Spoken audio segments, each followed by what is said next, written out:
रमता राम जपो रे प्राणी, अब तो सुन ले राम कहानी।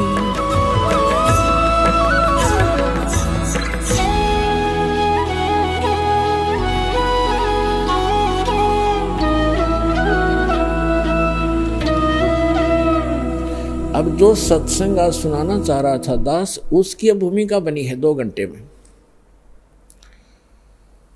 अब 2 प्रकार से मानव शरीर प्राप्त होता है। एक तो पूर्व जन्म के संस्कार, जिनके शुभ संस्कार होते हैं, उनको लगातार कई मनुष्य जीवन भी मिल जाते हैं। लेकिन उन जब कभी पुण्य संस्कार कभी कब बनते हैं, जब परमात्मा तीसरी सतिथि का रूप धारण करके कभी किसी क्षेत्र में प्रकट होते हैं और वो अपनी किसी प्यारी आत्मा को यथार्थ ज्ञान बता जाते हैं। उसके कारण फिर आसपास के क्षेत्र में वो ज्ञान कुछ समय तक ठीक चलता है, तो वो पुण्य आत्माएं भक्ति से युक्त हो जाते हैं और फिर वो लगातार कई जन्म भी प्राप्त कर लेते हैं। उन जन्मों में यदि संत नहीं मिला पूर्ण, तो वो पूर्व जन्म की अपनी जो किस्मत की जो भक्ति कमाई है उसका नाश करके चले जाते हैं। उनको सुख तो होता है पहले जन्म की कमाई से, और वो सोच रहे हैं कि हम जो साधना करें इसी से सुखी है, तो ये भ्रमणा उनको बनी रहती है। तो जितने आज दास देख रहा है, राधा स्वामी, धन धन सतगुरु, जय गुरुदेव, आसाराम, सुधांशु जी, ये जितने भी कृपालु, ये क्या नाम है, कुमार स्वामी, जो 10-10, 15-15, 20-20, 30-30, 40-40 वर्ष से इनके पास रहे, जब तक इनके पुण्य पुछले पूर्व जन्म के चले तो ये सुखी नजर आवे थे। साधना वो गलत कर ही रहे थे। अब उनकी ऐसी दुर्गति हो रही है, रो रो कर आ रहे हैं। ये सतपाल जी के पुजारी और ये बालेश्वर के पुजारी, अंसा देश वाले, अब ये रोते हैं आकर के। एक अध्यापक कहता, मैं पैसे से अध्यापक हूँ और मेरा इकलौता पुत्र था, मैं सतपाल का चेला था, 40 वर्ष से वहाँ लगा हुआ था, इकलौता पुत्र की मृत्यु होगी और उस दिन से टक्कर मार के रो रहा हूँ। आपका ज्ञान सुना, नास्तिक हो गया था, विश्वास उठ गया था भगवान से, आपका ज्ञान सुना, सत्संग सुना, फिर एक किरण फिर से जागी है कि है भगवान कहीं पर। हम साधना गलत करके दुखी हो गए। जब तक हमारे पुण्य चले हम सुख महसूस करते रहे, और जब हमारे ऊपर पापों का दौर शुरू हुआ उस साधना ने कोई प्रोटेक्शन नहीं किया। तो पुण्यात्मा सभी ऐसे भ्रमित है। तो जो मानव शरीर प्राप्त प्राणी है वो 2 प्रकार से हैं। एक तो ऐसे आपको बता दिया, तो वो भटकते रहते हैं भगवान के लिए, कहीं ना कहीं वो बैठ ही नहीं सकते। तो अब आपका जो जन्म है मनुष्य जीवन का ऐसे समय में हो गया, यदि अब जन्म ना होता तो पहले की तरह आप भी भटक कर चले जाते। आज से 10 वर्ष पहले कोई मर गया तो वो गया अपना जीवन नष्ट करके। तो आपका जो मनुष्य जीवन हुआ है, धन्य आपके माता पिता जिनसे जन्म हुआ है।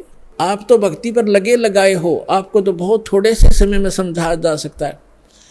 और दूसरी प्रकार के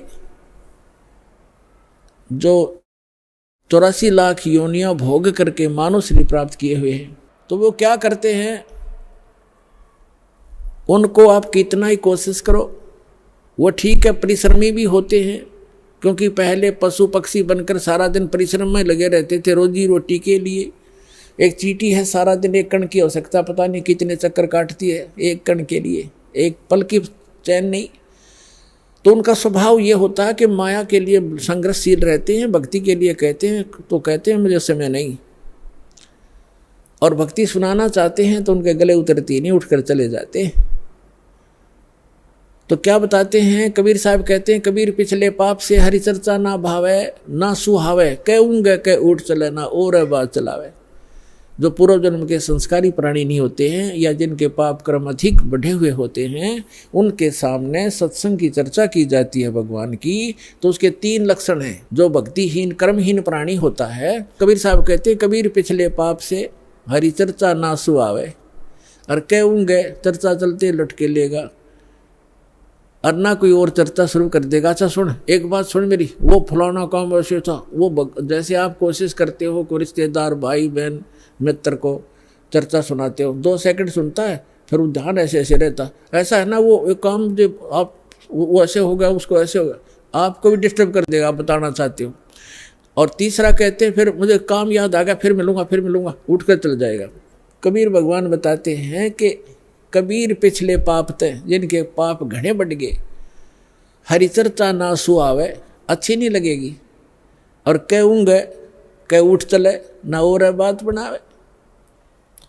तो ये उस व्यक्ति के लक्षण हैं जो पिछले जन्म के पापों से ज़्यादा ग्रस्त है। सीधा ही वो 84 लाख प्रकार के प्राणियों से, पशु पक्षियों की योनि से प्राप्त सीधा मनुष्य जीवन प्राप्त किया है। तो उसके अंदर भक्ति प्रवेश करना बड़ा कठिन होता है, लेकिन हो जाती है। उसको थोड़ा ज़्यादा समय लगेगा इस ज्ञान को समझने में, और शुरुआत एक बार हो जाती है, धीरे धीरे किसी ना किसी जन्म में तो वो हो ही जाती है।